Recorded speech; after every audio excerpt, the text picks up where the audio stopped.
नमस्ते, मैं आपकी हिंदी प्रवक्ता नमिता। आज का मेरा विषय है महात्मा सूरदास। तो सबसे पहले हम सूरदास जी के बारे में कुछ जानकारी हासिल करते हैं। सूरदास हिंदी के भक्ति काल के महान कवि थे। हिंदी साहित्य में भगवान श्री कृष्ण के अनन्य उपासक और ब्रज भाषा के श्रेष्ठ कवि माने जाते हैं। सूरदास हिंदी साहित्य के सूर्य भी उन्हें कहा जाता है और सूरदास जन्म से अंधे थे या नहीं, इसके बारे में विद्वानों में मतभेद है।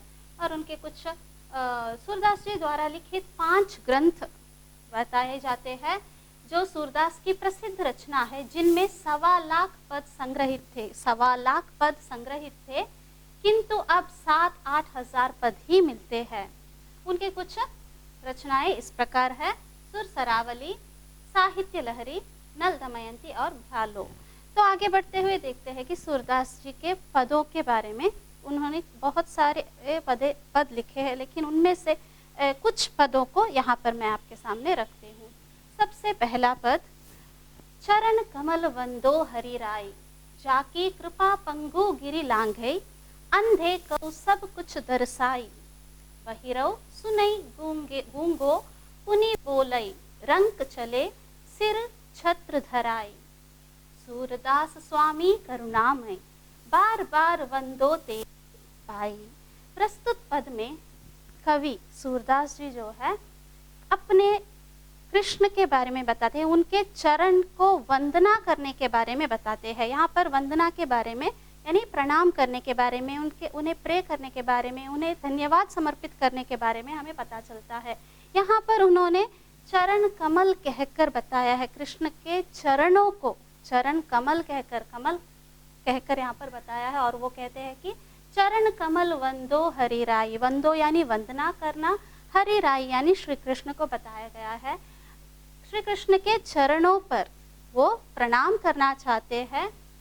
जाकी कृपा पंगु गिरि लांघे, क्योंकि वे इतने अच्छे हैं कि उनके करुणा से, ईश्वर के दया से यहाँ पर क्या हुआ है, पंगु यानी अपाहिज, जो चल नहीं सकता, वो क्या कर सकता है, गिरी लांघ सकता है, गिरी को लांघ कर जा सकता है। अंधे को सब कुछ दरसाई, अंधा जो है सब कुछ देख सकता है।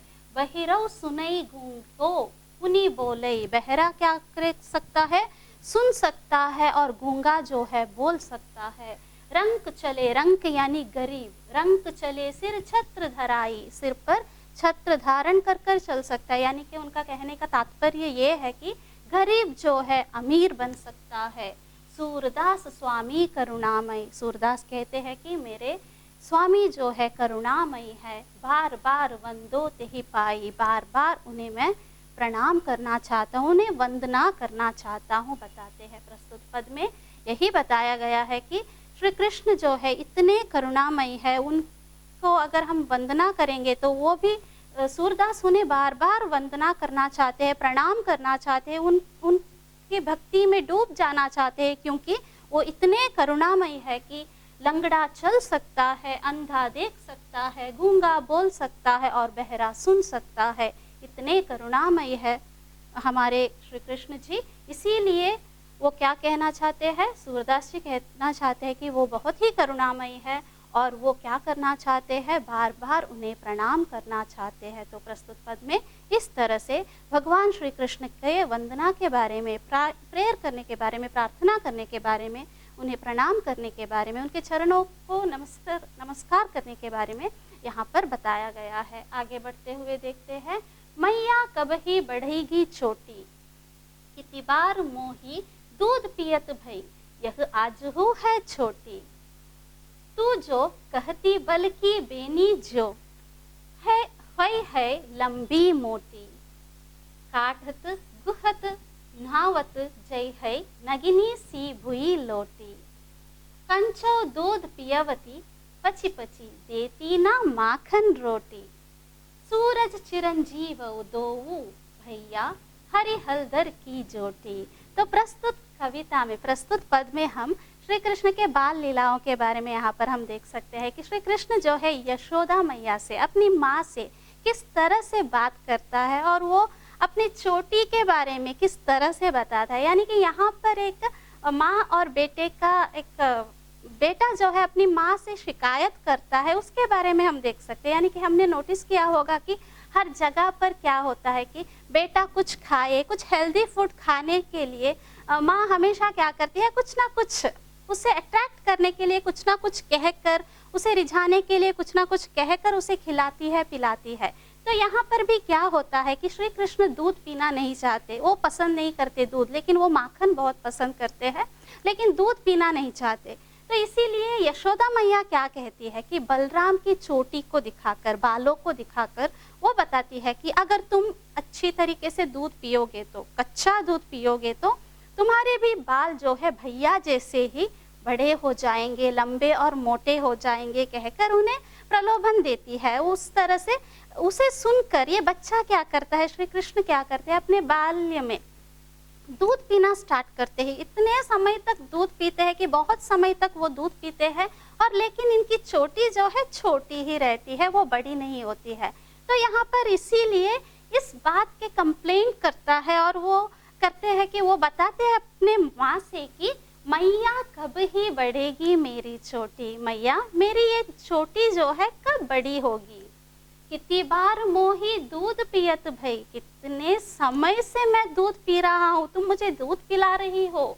यह अजहू है छोटी, ये आज भी कितनी छोटी है। तू जो कहती बल की बेनी जो है लंबी मोटी, तुम कहती हो कि अगर दूध पियोगे तो मेरे बाल जो है भैया जैसे, बलराम जैसे बड़े हो जाएगा, भैया जैसे बड़ी हो जाएगी, और इसीलिए तुम क्या करती हो, उसे कंघी करती हो, उससे उसका चोटी बनाती हो, और नहाते वक्त वो उसे नहाकर कंघी करना, चोटी करना, वो सब करती हो। नागिन सी भूई लोटी, और इतने लंबे हो जाएंगे कि वो नागिन जैसे भूमि को स्पर्श करने लगेगा, उतने लंबे हो जाएंगे। आप बताती हो कांचो दूध पियती पची पची, देती ना माखन रोटी, मुझे तुम माखन रोटी भी नहीं देती हो, बस कच्ची दूध जो है ऐसे वैसे कर कर बार बार क्या करते हो, तुम कच्चा दूध मुझे पिलाती हो, और मुझे माखन रोटी भी नहीं देती हो। भैया को देती हो लेकिन मुझे नहीं देती हो, मुझे दूध ही पिलाती हो। सूरज चिरंजीव दो भई, हरि हलधर की जोटी। तो यहाँ पर सूरदास कहते हैं कि इन सभी बातों को देखकर सूरदास बताते हैं कि ये जो सूरज यानी सूरदास, सूरदास को सूर्य माना जाता है, कहा जाता है, तो वो कहते हैं कि ये दोनों भाई जो है चिरंजीवी है, और हमेशा हरि और हलधर यानी कि कृष्ण और बलराम, हरि यानी कृष्ण, हलधर यानी बलराम की जोड़ी हमेशा ऐसे ही बनी रहे, चिरंजीव रहे, इस तरह से वो बताते हैं। तो प्रस्तुत पद में श्री कृष्ण जी के बाल लीला के बारे में यहाँ पर बताया गया है। यशोदा से श्री कृष्ण जी किस तरह से शिकायत करते हैं अपनी चोटी को लेकर, वो कब बढ़ेगी कहकर बताते हैं, उसके बारे में यहाँ पर बताया गया है। ये दोनों पदों को कहकर मैं अपने बातों को यहीं पर समाप्त करना चाहती हूँ। आशा करती हूँ कि ये सभी बातें आपको समझ में आ गया होगा। धन्यवाद।